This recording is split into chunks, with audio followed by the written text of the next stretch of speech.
Today we're bridging public service with the private sector. Joining me in studio is former Michigan governor and current venture capitalist, Rick Snyder. Governor Snyder and I talk about business, politics, and even the business of politics. It's gonna be a great show, so hit the subscribe button, give us a follow, and let's go.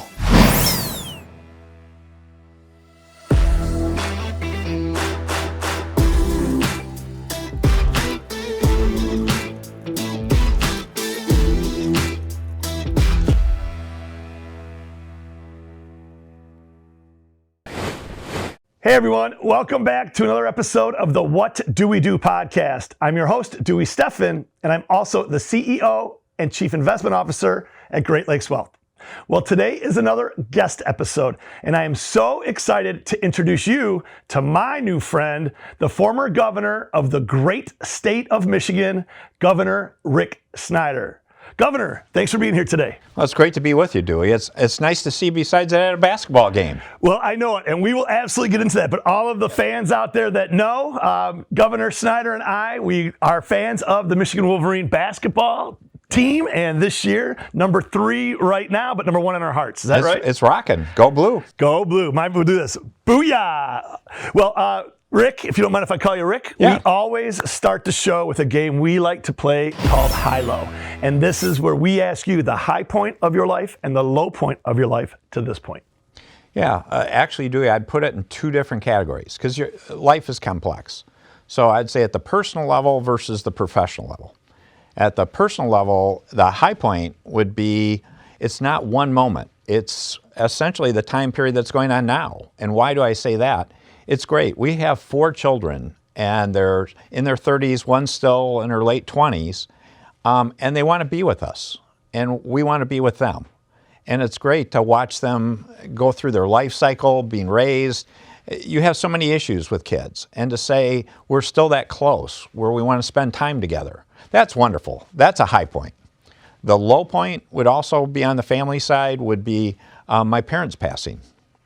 That was a situation as they aged, there was no good answer. It's not like they were going to turn around and get younger, and the health issues and everything else, the struggles you went through.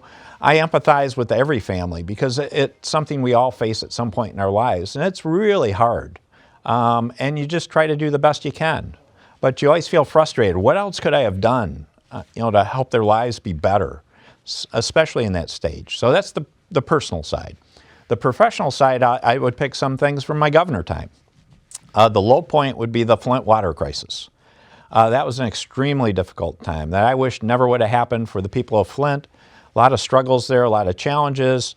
I believe we responded very well and did a lot of things to help people of Flint and get them on a more positive path.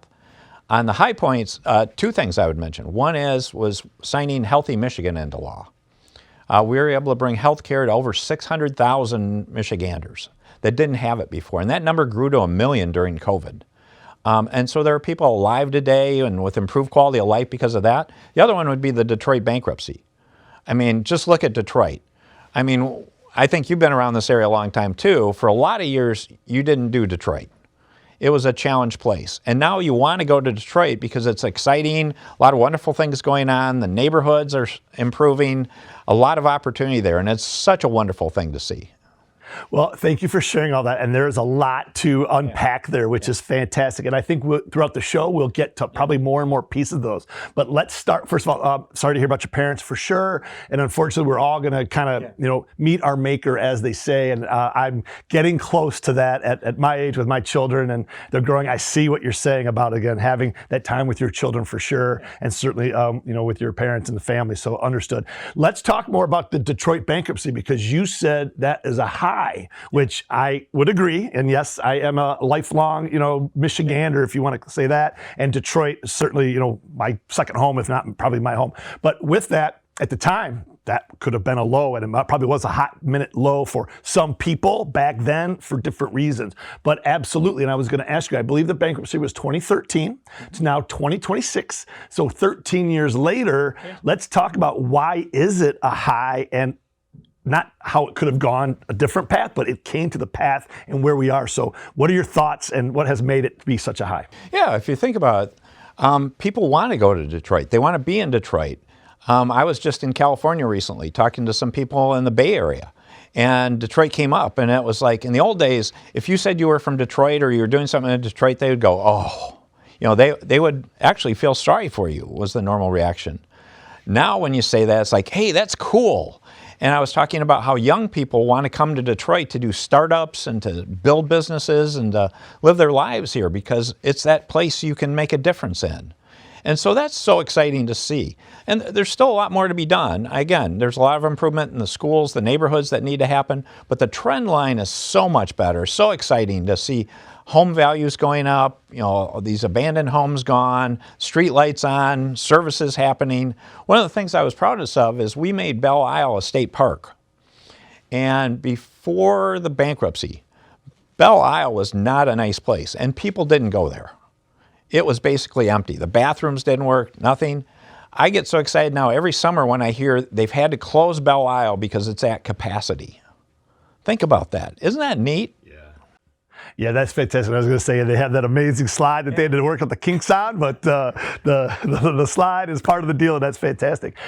With the revival of the city of Detroit, is it a product of private investment, the policies that happened in government, whether it was state or local, maybe, I don't know, federal, but kind of what was the private, public, you can look at it 13 years later, what ultimately was it happened? And you said San Francisco. I haven't been there in a hot minute. I've heard that they have some challenges in some ways similar to Detroit back then, maybe not as dire, but if there's other cities out there that are going through these situations, what are they going to take from the playbook of the Detroit bankruptcy? Yeah, if you look at it, it was more than the bankruptcy, and it was teamwork.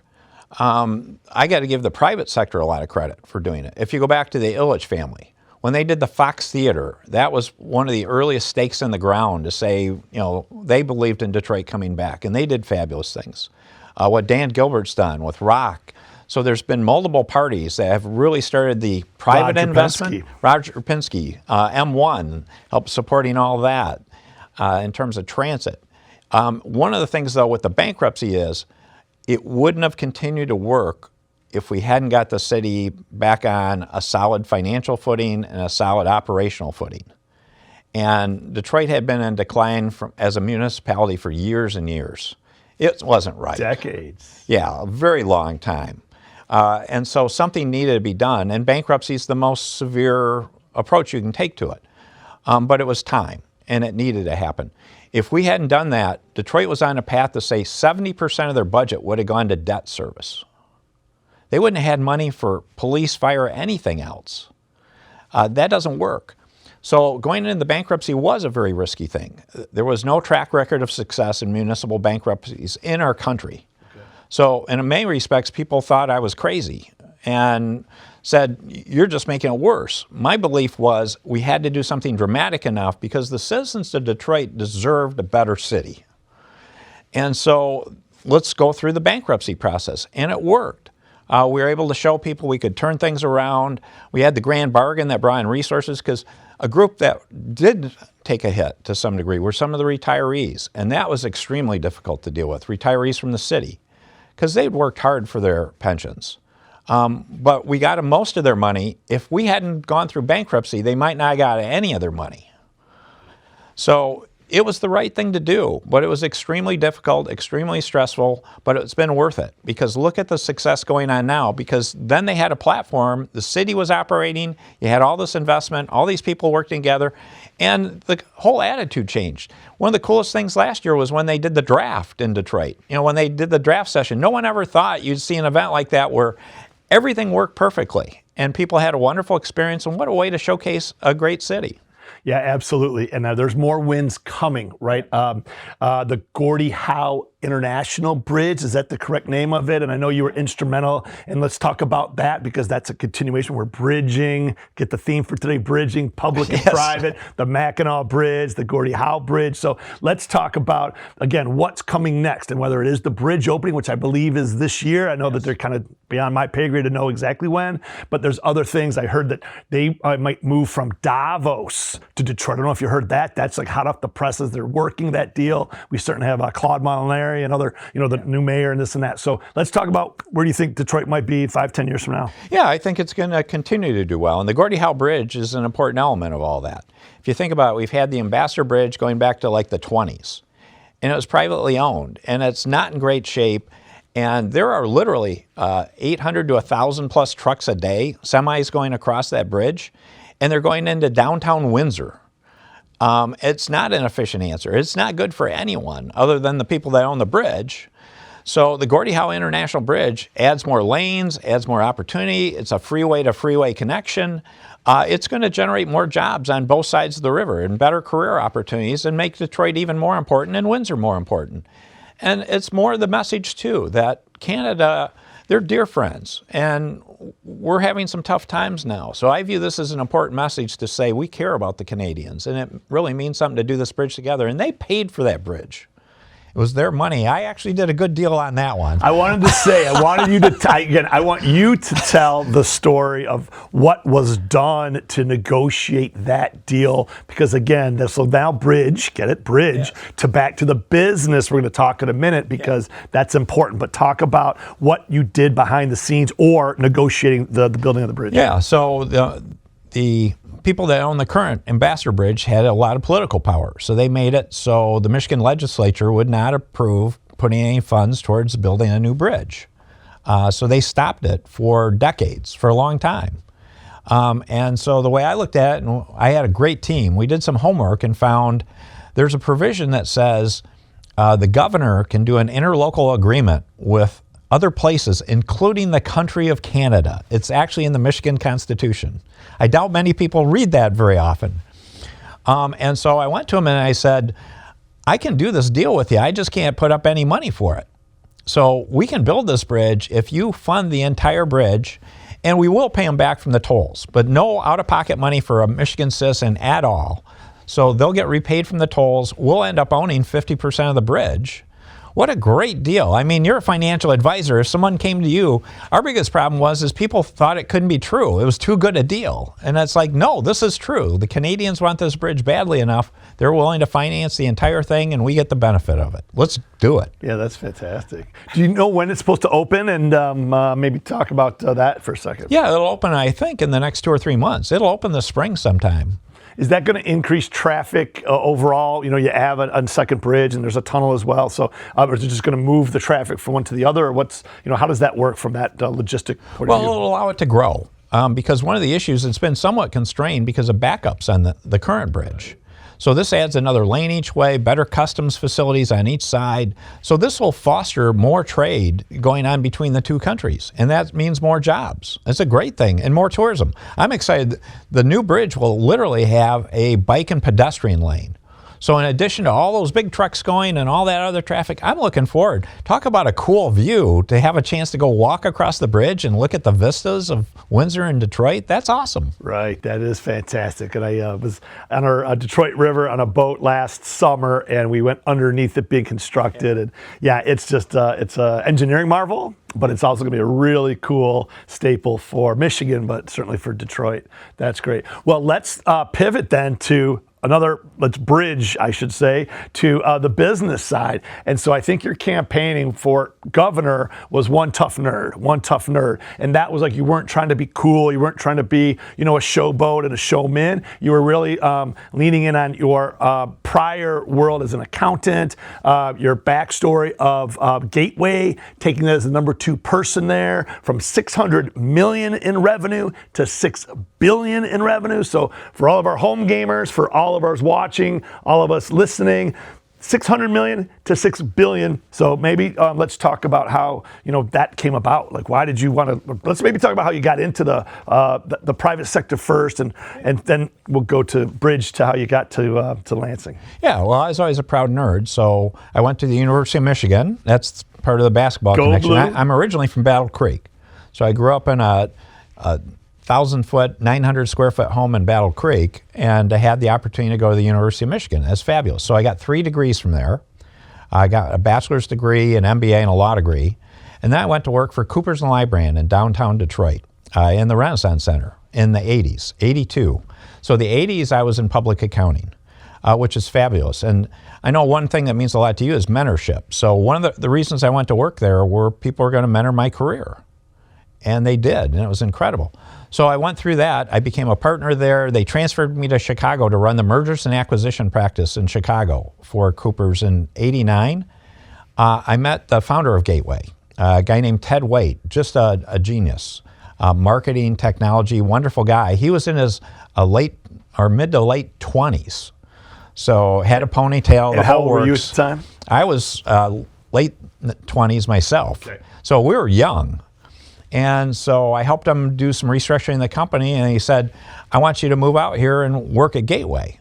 And literally, it was on the prairie. It was in North Sioux City, South Dakota. So we moved out there, Sue and I, which I got to give Sue tremendous credit. She was pregnant with our second child, and to say all of a sudden, honey, do you want to move from Chicago out on the prairie? She went for it. And so we moved out there in '91. So the time frame you talk about is only 6 years. We went from $600 million to $6 billion. We had 600 people going to 13,000. Wow. We went on we went public. We went on the New York Stock Exchange. We went multinational in that time frame. Talk about a business experience. I mean, I've been very fortunate. If you think about Gateway and being a governor are 2 of the high points anyone could ever have, and I was fortunate enough to have both of those. But we had a blast running this organization, and I did learn so much. I learned a lot from Ted about marketing, communications, being a leader, and hopefully he learned something about spreadsheets and being a little bit of a nerd for me. But it was a wonderful experience. He decided in '97 that he wanted to move the company to California. So when he did that, I talked to him, and we're Midwesterners, we're Michiganders, so we moved back home. So I left the company, started 2 different venture capital funds, investing a couple $100 million in Michigan startups primarily, a couple other places, but mainly Michigan. And that was fabulous. And so that was my background. So 80s Coopers, 90s Gateway, 2000s venture capital, and then the governor opportunity came up. So that was a classic. So how did I end up running for governor is I got called out on date night. Okay. Sue. So this is in kind of February, March 2009. We're at our favorite restaurant in Ann Arbor. And time out. Let's go. Yeah. So February, March 2009, the great financial crisis was we didn't know at the time, but it was just coming out. The fall of 2008 was the Great Recession. Yeah. So wherever you're having dinner, whatever you're doing, we're all wondering if we're going to have jobs or who's not going to have a job. And the houses were all being stripped of their copper. So again, I'm just trying to set the stage. Yeah. So you're having a date night, and we're all trying to figure out what just happened. Yeah. So carry on. Well, that was a big part of it. Yeah. And so we had this discussion, and date night, you're just trying to relax and have a great time. It turned a little ugly in the sense that the topic of our kids came up. And we love our kids, but the discussion is our kids are likely going to have to leave Michigan. They were college age or still in middle school with our youngest, but they were approaching that point where they were going to be coming out. In Michigan, for the Great Recession, we were the center of the Great Recession. I mean, we had the highest employment in the nation. We were 50 out of 50 in so many different metrics. Okay. So we were talking about that, and I said, yeah, it doesn't look good. And Sue said, okay, who's going to be the next governor, and are they going to know what to do? And I said, there's some talented people talking about running, but they're politicians. And I said, we don't need another politician. This is what we need to do. And she looked at me and she said, well, we should talk about you running for governor. So I got called out by my wife. Yeah. And I hopefully helped a lot of Michiganders, but part of it was I better keep our kids in Michigan or make Michigan better so our kids have an opportunity to stay here. Well, thank you. We're going to get more into that because I didn't know that story. And I understand it. I understand, again, trying to find a good leader for sure. But we were kidding a little bit before, recording this about how many people that are successful in business in the private sector, they do not want to go into the public sector. Now, there are some, and that's at the national level, Congress folks, presidential candidates, but also at local elections. They want to win. They just want to, I don't know, they're narcissistic or they're entitled. I don't even know whatever. They're trying to win. They just want to win at all costs. How were you convinced to do it? And were you crazy at the time? Or again, you know what I'm saying? Yeah. So, no, one thing, if all my experiences, the part I will tell you that I didn't realize when it was first going on about both campaigning but also taking the office as governor was the part that helped me the most was being a startup guy. And you go, what are you talking about? And the reason I said being a startup guy is think about you started your company. It's like you had to have a vision and you had to be a little bit crazy. I tell anyone when you do it's not a fully rational act because you got to believe in something other people don't see. And so I saw an opportunity to reinvent Michigan. But the same thing is you had to have a business plan, you had to build a team, you had to raise capital, you had to have resources. So it's very much like a startup. And the good part is I'd done that multiple times. So that helped me a lot in terms of approaching the campaign part. And then being governor, it's like I'd never been in Lansing. So it's like, how do I build a team of people where we can find the best of both worlds? And so I was fortunate. A lot of this, again, it's not just about me, as we've talked about, it's mentorship and collaborative work, being a good team member. Yeah, and even if it is a private company, whether you own it or you work there, you want to be a successful but servant leader in many regards. Sometimes you have to make tough decisions, and we talked about that. But again, you're the governor, so you run the state. But again, whether it's all the different parties and people involved, you probably really don't make anybody happy, like I said. And so in business, you can say, just get back to work. I'm the boss, get back to work. But I don't think it happens when you're governor. No, but one thing I always, and I believe in, that I would remind people of is people would typically be excited to meet a governor because there's only one in a state. So they'd be excited and stuff like that. But I'd always remind them is I work for you. And that was part of my philosophy that I don't think traditional politicians do the way they should, is to recognize it's about customer service government. We're here to serve people, and we're here to give you, to improve the quality of your life in some fashion, in so many different areas. And the cool part about government is it is in many, many different areas. So compared to any other CEO job, there's nothing as cool in terms of the diversity of things you worked on. Everything from agriculture to corrections. Think about that. There's no company that is involved in as diverse things as the government. But it was also a chance to say Michigan was at the bottom. Funny story is when I went, there is such a thing as new governor school. Okay. So when I went to new governor school, we had a break. Who teaches new governor school? Yeah, they actually have current governors teach it. It's put on by the National Governors Association. Okay. And during one of the breaks, they put this envelope on my chair. And I watched some of the other new governors open their envelope, and they're smiling and they're happy. I go get mine. It's from Moody Analytics, and it's a forecast for the future of your state from 2009 through 2014. And to make sure you don't mess it up, it's in reverse colorization in the upper left-hand corner, and it had a number. And my number was 50 to say this is how you're going to do in terms of job growth in your state over the next 4 years. 50 out of 50, the bottom, yeah. The worst. So I took that, and that was up on my corkboard for all 8 years because I looked at this and said, this is not going to happen. And that was part about the same thing with government is too often political people are just trying to make sure they look good rather than doing challenging things to really improve things. Because I didn't run for governor if we're 50 to get us to 47. No, it's more about how do you get to top 10 again. And so part of our team, when I met with our team and we got going, I said, I know everything isn't going to work, but I want you to recognize that's not a failure. That just means we're doing what we need to do, because if you're 50 out of 50, if everything you did worked, it meant you weren't pushing the envelope hard enough to really innovate, to make a difference in people's lives.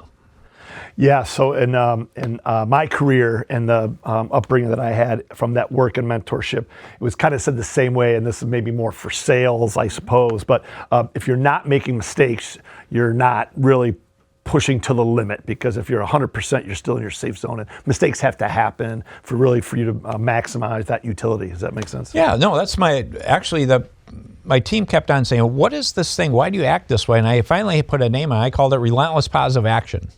So what is Relentless Positive Action? Is my operating model. It's no blame, no credit. What's the problem? What's the solution? And be relentless in pursuit of solutions. Isn't that a better answer? Instead of wasting your time about who's to blame for something or worrying about taking credit, just get it done. Yeah. You have a motto: have fun, help people make money. So it kind of maybe leans into that a little bit.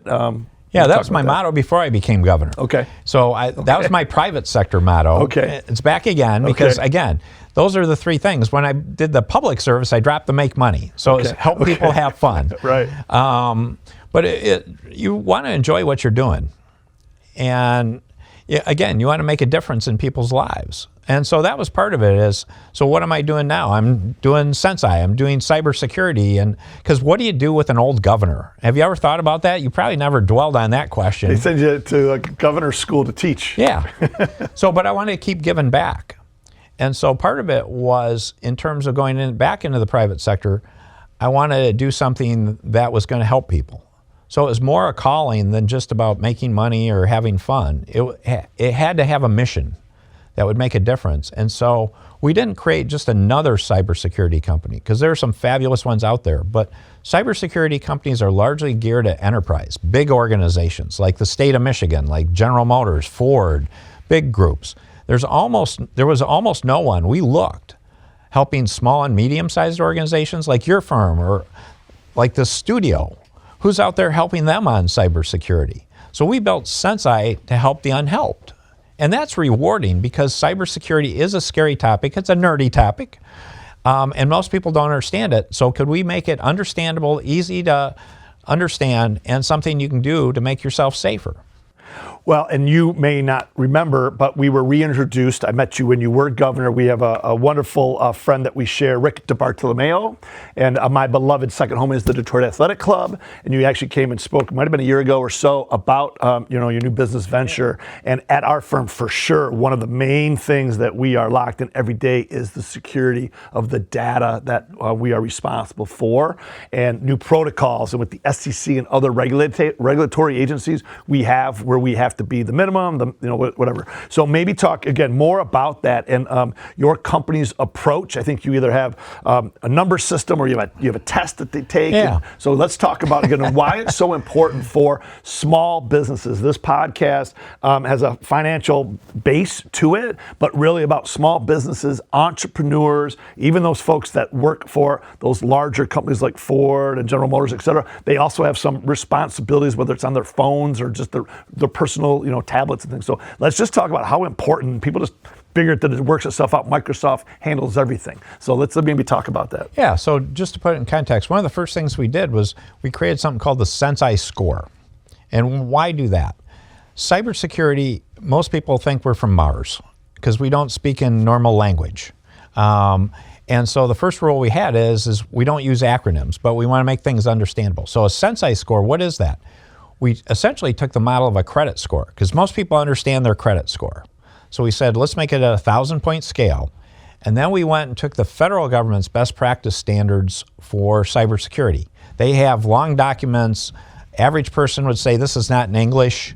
We've translated it to English, but then we made it an algorithm. So we assign points to everything in there, basically saying these points add up to 1,000 points. So we can give you a score then. It's 39 questions and a half-hour interactive discussion. And when we're done, we'll give you a number between 0 and 1,000. If you're 800 or better, you're in the safer area. If you're below 800, you're in trouble. You have issues. So we've done hundreds of scores now, and we do that for free because it's good marketing for us, but we want to just help people, show them where they stand. The average score is 497. The average organization in our country is in trouble. The other part that we emphasize with people is everybody thinks it's about technology, that you can buy some software, some tool, and there are some important tools you should have, firewalls and antivirus and stuff. But about 90% of all hacks, successful hacks, involve a human. So given that we're working with small and medium-sized groups, we're not relying just on technology. We're trying to help you build an active cybersecurity culture in your organization, understanding that cybersecurity should not be your top priority. It's not going to be your top priority. You're interested in, you want happy clients, you want great returns, right, on your investments, all those kind of things. But cybersecurity needs to be a priority. It can't, if you ignore it, that's when you're going to get hacked. Yes, absolutely. And so our company is 9.5 years old, and from just in the 9.5 years of seeing how the evolution has come from cybersecurity to where it is today, from then to where I now know where they're projecting it to go in terms of the resources, in terms of the they call them bad actors that are out there. I've learned all these terms. But maybe talk about, again, what does SensCy stand for? Let's get the long word out there so we know the fancy word, and then talk about what's the end game with that, because again, I'm assuming it's privately held. I haven't heard about a public offering yet, but you're going to, what is your goal with it from a financial perspective? Yeah, so SensCy is short for Sensible Cyber. So after we give someone a SensCy score, many times they'll want to become a client. And so we have a subscription service. And we bring a whole wraparound package of a whole bunch of cyber-oriented things to make you safer. Everything from helping do training for you, helping so you can recognize those phishing email, those emails that are trying to get you, incident response plan, a whole list of things. And it's a great service. And we can see it makes our clients safer. So we have objective data to show your cyber profile will improve dramatically if someone's a client of ours. And so the goal there is let's just keep growing the business. I mean, it's fun. This isn't going to be the next Microsoft, but we can make a difference in a lot of people's lives by growing a successful business. Someone may want to acquire some point. We could go public, but I don't think about that. I think about just let's build a great business taking care of clients. So I haven't met Sue, but basically you're telling me that Sue just said, you need to go do something that you can't be here and bug me all day. Is that kind of how that goes? Yeah, so the funny part is when I was done being governor, I was relatively hyper. Well, you could argue I've always been hyper, but I was even more hyper because the pace of being governor is intense. And so all of a sudden I wasn't governor. So I joked to people, she'd tell me to get out of the house, so I'd go to the garage. We had the cleanest garage in North America.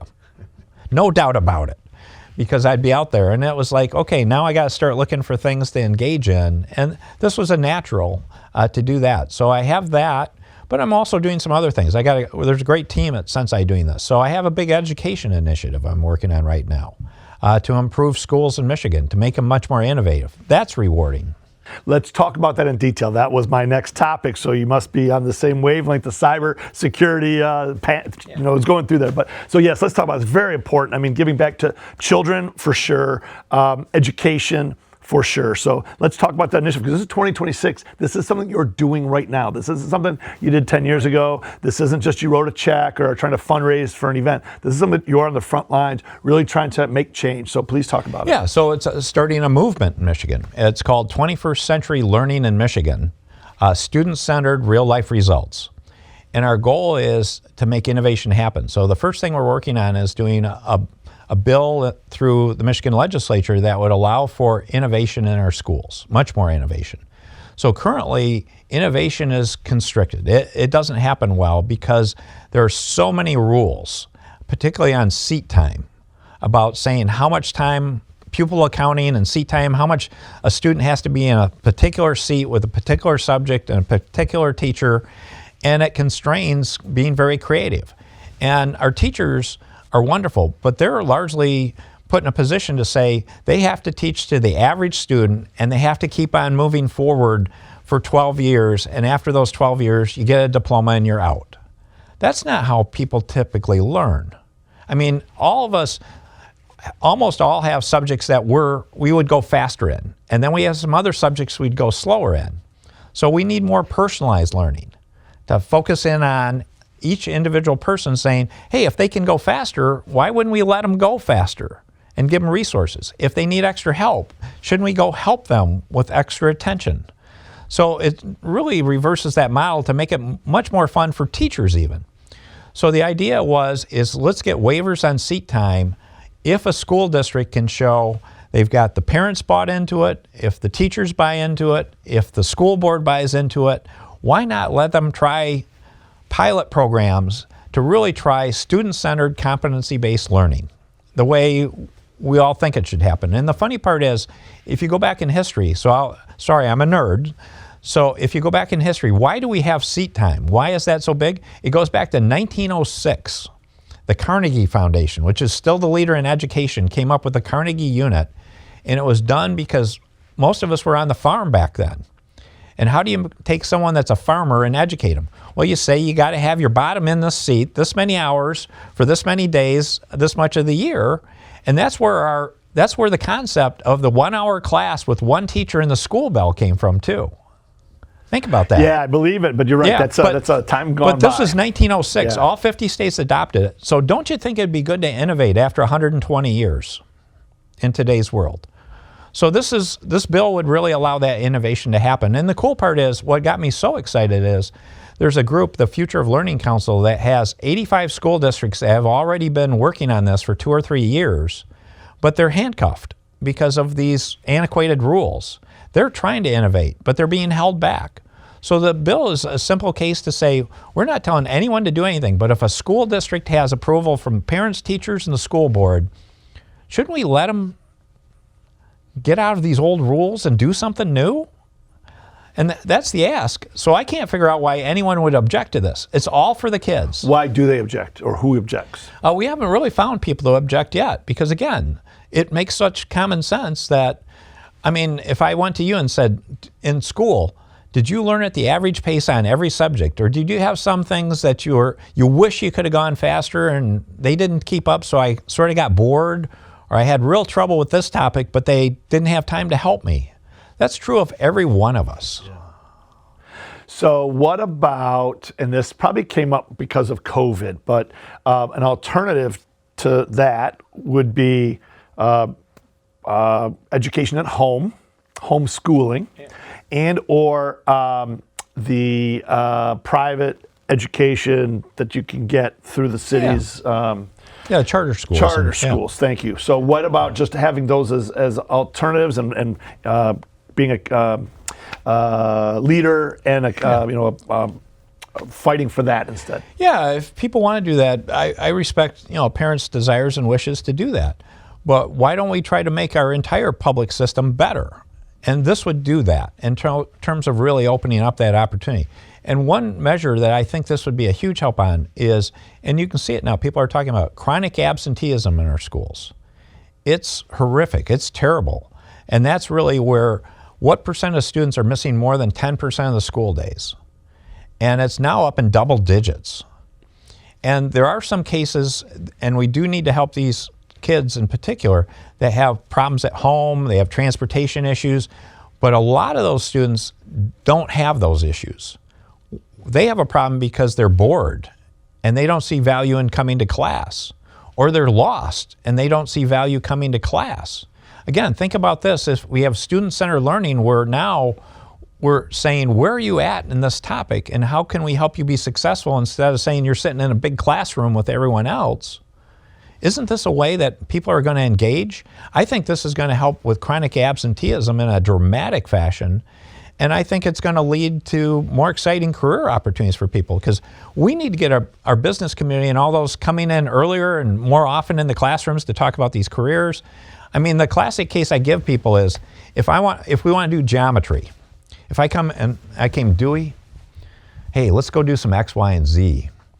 And I'm personally excited about X most of all, but tell me, do you like Y or Z better? You're going to be looking at me going, there's something wrong with him. You're a nerd.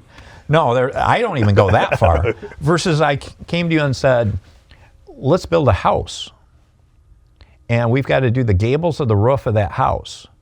And if you don't know geometry, that roof's going to cave in. Now you're going to go, hey, I want to build this house. So you're going to learn geometry because it means something, not because it's X, Y, and Z. Isn't that how we should be trying to teach kids? Yeah, and I definitely agree with that. And I would even go further. Well, into my world of finance, it's been stated, and now they're finally slowly getting there. And I don't know who they are and what that is. It's a broad brush, but that in high school, not even taught, the basics of balancing a budget or how to write a check to certainly invest in the stock market and do all these things. So I believe that there's a lot that is broken in public school, education. Does this initiative that you have, does it start at elementary school and K through 5, or is it starting in high school? And the next question on top of that is going to be, what is ultimately the end game if you need the buy-in from, let's say, the educators, let's say the teachers, the faculty. And I believe, and I come from a home where my mother was a professor and a teacher growing up. My ex-wife is a psychologist in the public school, so I've had 3 children that went to public schools. I'm a public school, graduate. So all that to say, I believe that they're underpaid. I believe that they certainly, compared to other private sector opportunities, they're not going above and beyond themselves. They're not incentivized. So is that a whole other conversation for another podcast? Or Yeah, well, I'd be happy to do that. But this feeds right into that. So this doesn't force anyone to do anything that they don't want to do. This is all voluntary. So this isn't the binary thing to say everybody has to do this or no one does this. This says for places that want to, where again, parents have bought into it, teachers have bought into it, and the school board buys into it. If they want to do it, we shouldn't have rules to say you can't, should we? Versus letting them innovate. And when you say, where is it going to happen? I don't want to tell them you start in high school or you start in elementary school. They're the people living there. They're the people that know the answer to that question better than I do. So this would create a lot of different innovation that then we can all measure, we can look at results, and we can say, okay, what's working best?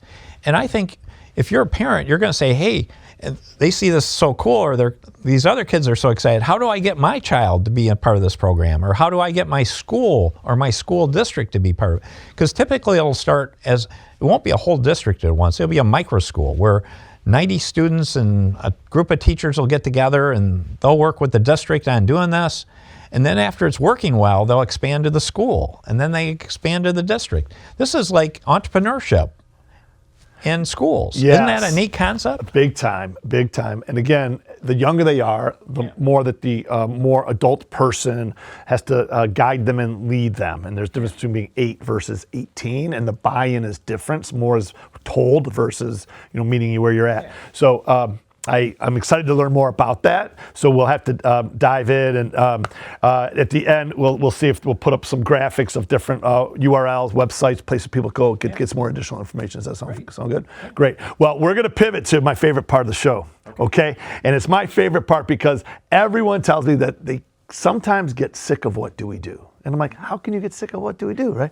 Well, they do. And so this is the part of the show where we're actually going to say what Rick do, okay? And this is the part of the show where we ask Rick Snyder, former Governor Rick Snyder, venture capitalist Rick Snyder, SensCy CEO, founder, and now the Public School Initiative Rick Snyder, what would you go back and tell your 18-year-old self or 18-year-olds out there today so that they can live their best life?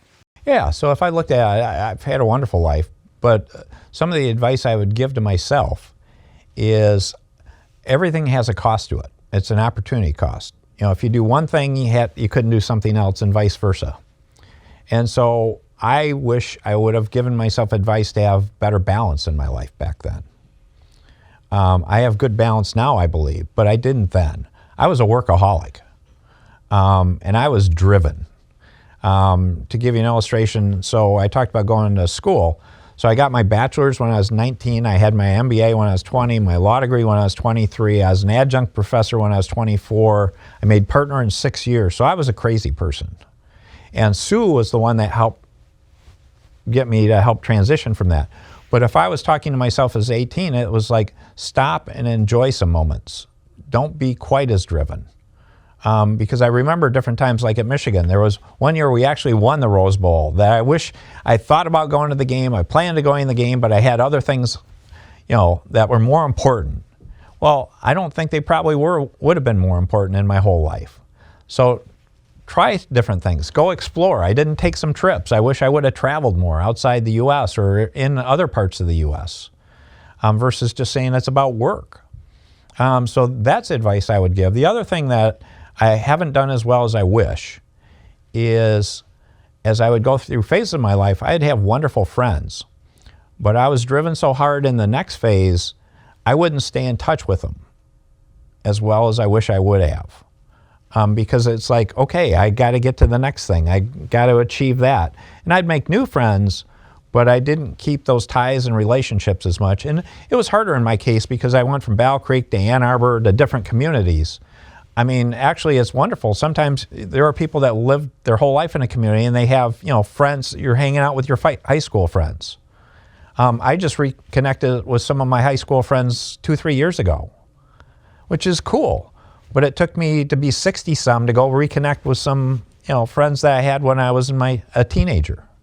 So those are two pieces of advice. One, stop and have better balance to your life to have that personal, that work, fun life balance better. And then secondly, make sure you can build those relationships stronger and have them endure longer.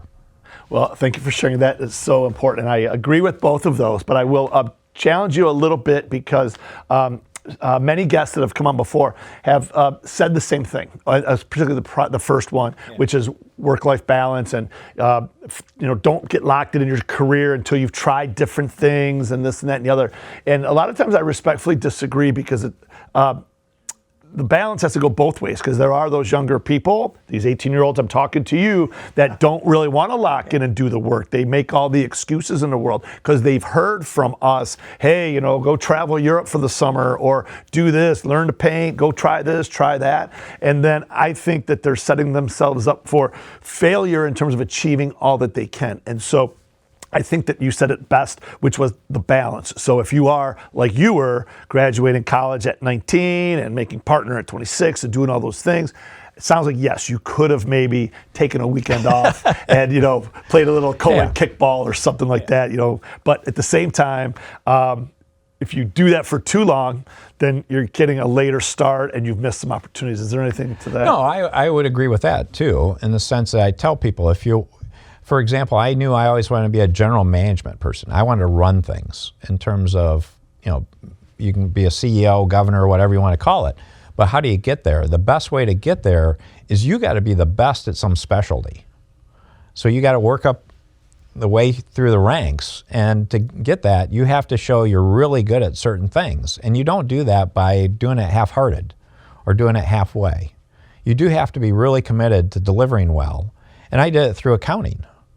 Again, I wasn't fully qualified to even take my job at Gateway in terms of on paper, if you looked at that. But Ted had confidence I could do it because he saw what I could achieve and how thoughtful and how much I'd learned about being a successful business person.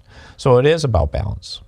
Yeah, and that's great, and I do appreciate that as well. And I always say, again, I'm assuming that you're successful financially, sound and comfortable, if not more. And so I always say it's easier on the back end once you're there to say, hey, I would have gone back and tried different things. But you need the grind, you need the beginning, like whether it's to be an athlete, back to Michigan basketball. We've had several D1 athletes. We've had Olympic champions on this show, said the same thing. You need to sacrifice. It's the opposite of figure it out. So we'll get down that road a different way, but let's stay on this topic because it's really important to me as it talks about mentoring. Let's mentor the 18-year-olds out there right now. That's even better. The 21 and 22-year-olds out there right now just graduated from university. They can't find a job. The job market, yes, the unemployment rate is still under 5%, so we're fully employed, but that's not the reality, Rick.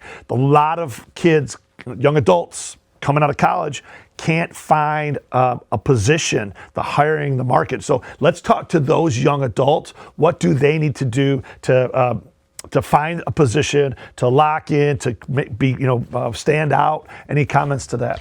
Yeah, well, I always tell people, don't just go for perfection. Engage. Go get a job, doing something. I mean, it's always easier to get a job when you got a job than to say, I'm not going to play or I've given up. Don't give up. You have to be relentless. That's back to relentless positive action. You just have to keep trying. And quite often the best way you're going to do that is by building those mentorships where someone's going to believe in you and make may be helpful in that process, to say they know somebody else that they can talk to them and they can vouch for you and help you get into a spot, and is it your perfect spot? One thing I always tell people is don't look at just the next job you're going to take. Where do you want to be 5 and 10 and 15 years down the road? And quite often it's a bank shot. You're not going to get that job right out of school. No, it's like, it always cracked me up, even before this environment, that MBAs would think they're going to be a CEO. It's like, no, you've got to earn your way there. So think about what steps do you need to take and over what time frame that will eventually allow you to end up there. And the best thing that can help you are building some mentors, people that believe in you, that you can get trusted advice from them. And I still come back to that. The best client service person I ever met was a guy named Jerry Wolf. He was a mentor for me at Coopers and Lybrand. He was the best, and he was a precursor to Relentless Positive Action. He never took credit for anything, and he never blamed anyone for anything. He just got things done. And so I saw that, and that's something that I incorporated. So it's interesting. I can look at my life and my philosophies and sort of often attribute credit to particular individuals, including my folks, that you can go back and say, hey, I got this from this person, I got this from this person, and you're the synthesis of all that. So if you're that young person coming out, figure out how to build some of those relationships. And again, leverage your family. Your folks quite often can be part of that. And then engage, do something, keep the ball moving. Yes, and I do agree. And again, a lot of it in this age of social media and all of these things, it's definitely another conversation for another day about how that has changed, where we are, where we're going. But a byproduct of the technology and all the things that we have today, most people, no matter the age, but let's say the youngers, they don't know how to communicate traditionally with voice and engage. Everything is, behind the screen, and they text versus talk, right? And so I'm on the same page. The loyal followers of the show know that I caddied at a country club, and many of my mentors were the people that I just caddied for. And then as I entered the workplace in my young 20s, I reached out to them and said, hey, Mr. Smith, David Provost, I used to caddy for you. What do you think I should do to try this? And here I am 30 plus years later, and I call them, I lean on them, because I call it the currency of the connections. Yeah. These are mentors. They are people that have been where you're going, and they will tell you, and again, if they're true and honest, they'll tell you, not going to blow smoke up your butt, and just, encourage you because, hey, everyone's going to get a trophy. They tell you exactly what it would mean and what has to happen. So it's so important. Yeah, and it works. It's a two-way street. I hopefully help my mentors. So everybody wins when you do it right. So I mentor a number of people today, and I have for a lot of years. And so I tell them that I had one cardinal rule, that if you want me to mentor you, and I said that you just need to look me in the eye, and you need to tell me you're going to pass it on someday, that you're going to help somebody else. You never have to tell me who or when or whatever, but if you're asking for my help, you're committing to do that and share it with someone else someday, and that's rewarding. And again, this is where you don't burn bridges during life if you can help it. You never know when these things are going to show up in value. One of the coolest things I had is I was an RA, resident advisor back in the dorms, and I was in law school. About 10 years ago, I ran across a very successful partner in a law firm here in Metro Detroit that was a resident on another floor. And he said I was his role model. He saw how I was going to law school, how I was working, how I was doing all this, and he goes, that helped get me all fired up to do this. And that's the part, I never even knew that. So, be thoughtful as you live your life and try to do good things, because it can come back so many different ways that, is really rewarding. Yeah, there's a lot of truth there. And again, don't burn bridges and be respectful. And I'm going to, transition. We're going to bridge again. Let's use that as a great bridge back to the politics. And we're in a mid-year election cycle. And we're going to wrap up the show. And I'm not going to get into the weeds, but there's a lot of turmoil, a lot of just, things going on around this entire country, and a lot of them at the state level. But here in Michigan in particular, we have 3 different candidates: a Republican candidate, a Democratic candidate, and an independent candidate. But regardless of who the candidate affiliates with, and for other states out there, if you could maybe give a broad brush to anyone who's able to vote that will go and get to the polls and vote this fall, what should they, as American citizens and state constituents, wherever they are, what should they be looking for those future leaders, the leaders that are going to lead their state, lead their community going forward? Yeah, so they're big time mentors. I mean, leaders and mentors, right? So I have very strong feelings on this, and I wish there were more people that were loud about this. I believe you should be looking to say what's their positive agenda, not what they're against, not who they don't like, but what are they going to accomplish that's in the best interest of all. And when I say all, not just the people that are their supporters. One of the things I always listen for is if someone's talking about what they're going to do, is it going to be to the benefit of the broader audience versus just the people that are their voters. And you want to support people that are doing that. The other one is, do they act with civility? One of the things I included in all my speeches, pretty much every speech I gave in the last few years, because things were turning more and more negative, is as Americans, the greatest threat to America, in my view, is us. I mean, we need to worry about North Korea, China, all these other places, but the greatest threat in America is us, and that's us not getting along with one another. We're the greatest country in the world, but if we can't get along with one another, it doesn't work. And that's sort of the point we're at. And so the line I would quite often give people is, I said, fighting belonged on the beaches of Normandy, not the beaches of Lake Michigan. So one thing I try to do is I don't use the word fight. And I don't like it when I hear political people say, I'm going to fight for you. Well, who are you going to fight with? You're going to fight with another Michigander or another American? It shouldn't be about fighting. It should be about winning together.